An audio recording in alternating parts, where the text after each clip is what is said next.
ಹಳ್ಳಿಯಿಂದ ಬೆಂಗಳೂರಿಗೆ ಒಂದು ಹೋರಾಟದ ಕಥೆ. ಲೋಕೇಶ್ ಎಂಬುದು ಒಂದು ಚಿಕ್ಕ ಹಳ್ಳಿಯ ಸರಳ ಹುಡುಗನ ಹೆಸರು. ತಂದೆ ತಾಯಿ ರೈತರು. ಮಣ್ಣಿನ ವಾಸನೆ, ಹೊಲದ ಶ್ರಮವೇ ಅವನ ಜೀವನ. ಆದರೆ ಹಳ್ಳಿಯಲ್ಲಿ ಕೆಲಸದ ಅವಕಾಶಗಳಿಲ್ಲದೆ ಕುಟುಂಬದ ಹೊಣೆ ಹೊರುವ ಕನಸಿನಿಂದ ಲೋಕೇಶ್ ಬೆಂಗಳೂರಿಗೆ ಹೋಗಲು ತೀರ್ಮಾನಿಸಿದ.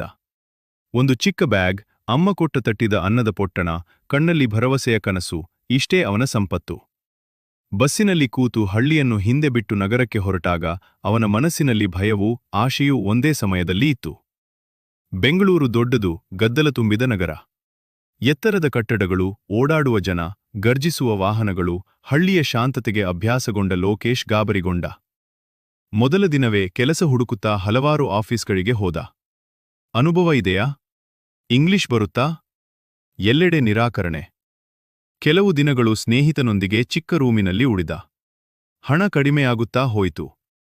ಕೆಲಸ ಸಿಗದ ದಿನಗಳಲ್ಲಿ ಹೊಟ್ಟೆ ತುಂಬದ ದಿನಗಳೂ ಬಂದವು. ಕೆಲವೊಮ್ಮೆ ರಸ್ತೆ ಬದಿಯಲ್ಲಿ ಕೂತು ಕಣ್ಣೀರಿಟ್ಟನು. ನಾನು ಹಳ್ಳಿಗೆ ಹಿಂತಿರುಗಬೇಕಾ ಎಂಬ ಪ್ರಶ್ನೆ ಅವನ ಮನಸ್ಸನ್ನು ಕಾಡಿತು.